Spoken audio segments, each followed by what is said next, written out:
Good morning students. आज हम लोग फंजाई के बारे में बात करेंगे। तो फंजाई में सबसे जो मेन फीचर क्या होता है, पहले हम इसके स्ट्रक्चर की बात कर लेते हैं। स्ट्रक्चर इसका कैसा होता है? स्ट्रक्चर इसका फिलामेंटस होता है, थ्रेड लाइक स्ट्रक्चर होता है और सिलेंडर होता है, सीधा बिल्कुल थ्रेड लाइक स्ट्रक्चर होगा, जिसको कि हम लोग हाइफी बोलते हैं। इसके अलावा बहुत सारे हाइफी मिल करके एक नेटवर्क बना लेते हैं। इस नेटवर्क को हम लोग माइसीलियम बोलते हैं। तो हाइफी जो मेन इसका बॉडी है वो क्या है? हाइफी है, जो कि लॉन्ग होती है, सिलेंडर थ्रेड लाइक होती है, फिलामेंटस होती है और नेटवर्क ऑफ हाइफी मिलकर के क्या बनाता है? माइसीलियम बनाता है। तो फंगल माइसीलियम की बात हो तो इसका मतलब बहुत सारे हाइफी, एक पूरा नेटवर्क सा हो गया। ठीक है। इसके बाद अगर इसमें क्या होता है, कई बार जो सेल्स होती हैं उनमें सेल वॉल या जो सेप्टम होता है वो एब्सेंट होता है। तो उस तरह से क्या होता है कि वो स्थिति जब होती है, जब उसमें बीच में सेप्टा नहीं है, सेल वॉल नहीं है, या सेल वॉल आपस में डिवाइडेड नहीं है, पूरी तरह से डिवाइडेड नहीं है, यानी साइटोप्लाज्म कई सेल्स का आपस में जुड़ा हुआ होता है। तो ऐसे कंडीशन को हम लोग क्या बोलते हैं? मल्टीन्यूक्लिएटेड साइटोप्लाज्म हो जाएगा वहां पे, और कोइनोसाइटिक हाइफी बोलते हैं। माने एक से ज्यादा न्यूक्लियस जब होता है तब उस कंडीशन को हम लोग बोलते हैं कोइनोसाइटिक हाइफी। और उसमें सेप्टम नहीं होता सेल्स के बीच में, सेप्टम ना होने की वजह से वो मल्टीन्यूक्लिएटेड स्टेज है। तो ऐसा फंगस में बहुत देखने को मिलता है। तो उसके बाद अब हम आते हैं इनका सेल वॉल कैसा होता है। सेल वॉल जो होती है इसकी काइटिन की बनी होती है और पॉलीसेकेराइड की बनी होती है। आपने 5 किंगडम क्लासिफिकेशन में हमने बताया था इस चीज को, जो इसकी सेल वॉल होती है वो स्पेसिफिक होती है, काइटिन और पॉलीसेकेराइड होती है। अब हम इनके मोड ऑफ न्यूट्रिशन पे आते हैं। हमने बताया पहले ये हेटेरोट्रॉपिक होता है, यानी कि खुद से फूड की सिंथेसिस इसमें नहीं होती है। ये या तो सैप्रोफाइट होता है या तो पैरासाइट होता है। सैप्रोफाइट का मतलब डेड डिकेइंग ऑर्गेनिज्म के ऊपर जो डेवलप हो, अपना जो मोड ऑफ उसका न्यूट्रिशन है वो डेड एंड डिकेइंग मटेरियल है, तब उस कंडीशन को हम लोग बोलेंगे सैप्रोफिटिक। और अगर वो लिविंग ऑर्गेनिज्म के ऊपर डिपेंड है तब उसको कंडीशन को हम लोग बोलेंगे पैरासाइट कंडीशन। तो फंगल में दोनों चीजें देखने को मिलती हैं। आप लोग जानते होंगे कि बहुत सारी डिजीज होती हैं, फंगल डिजीज ह्यूमन में भी होती हैं, उसके अलावा प्लांट्स में भी होती हैं, एनिमल्स में भी होती हैं। तो ये सारे कैटेगरीज होती है वो पैरासिटिक कैटेगरी होती है। इसके बाद हम लोग दूसरा जो एक तरीका है फंगस में देखने को मिलता है वो है सिम्बियोन्स। तो सिम्बियोन्स का मतलब जो कुछ फंगस जो होते हैं किसी प्लांट्स के साथ में, कुछ प्लांट्स के साथ में एक सिम्बियोटिक रिलेशन में रहते हैं। सिम्बियोटिक रिलेशन में दो तरीके से रहते हैं। अगर वो एल्गी के साथ सिम्बियोसिस में रह रहे हैं तो उस कंडीशन को हम लोग लाइकेंस बोलते हैं। और दूसरा होता है माइकोराइजा।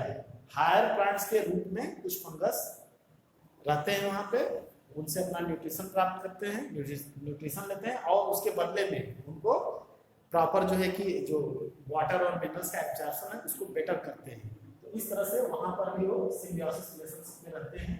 तो फंगस में दो तरीके का आपने सिम्बियोटिक रिलेशनशिप देखा, एक लाइकेन और एक माइकोराइजा। इस तरह से इसका डिटेल आप लोग बाद में पढ़ेंगे। अब हम आते हैं इसके रिप्रोडक्शन पे। रिप्रोडक्शन इसमें किस किस तरीके से होता है? तो रिप्रोडक्शन इसमें कैसा होता है?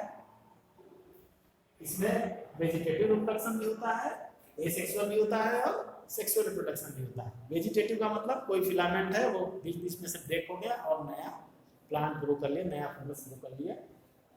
एसेक्सुअल रिप्रोडक्शन में क्या होगा? जाहिर सी बात है, एसेक्सुअल रिप्रोडक्शन में तो स्पोर का फॉर्मेशन होगा। स्पोर कौन कौन से बनेंगे? कोनिडिया बनेंगे, या फिर स्पोरेंजियोस्पोर बनेंगे, या फिर जूस्पोर बनेंगे। अब आते हैं सेक्सुअल रिप्रोडक्शन पे। सेक्सुअल रिप्रोडक्शन में कौन कौन से फॉर्मेशन होंगे? या तो oospore फॉर्मेशन होगा, या स्क्वेस्पोर फॉर्मेशन होगा, या बेसिडियोस्पोर फॉर्मेशन होगा। और इन्हीं स्क्वेस्पोर और बेसिडियोस्पोर्स की बेसिस पे इनको क्लासिफाई किया गया है स्कोमाइसिटीज, बेसिडियोमाइसिटीज और फाइकोमाइसिटीज में। और वैसे तो क्लासिफिकेशन इसका बहुत लंबा है, लेकिन आपके सिलेबस में सिर्फ 4 क्लासेज हैं, फाइकोमाइसिटीज, एस्कोमाइसिटीज, बेसिडियोमाइसिटीज और ड्यूट्रोमाइसिटीज। इस तरह से हम देखते हैं कि ये इनका सेक्सुअल स्ट्रक्चर के बेसिस पे हम इनको क्लासिफाई करते हैं।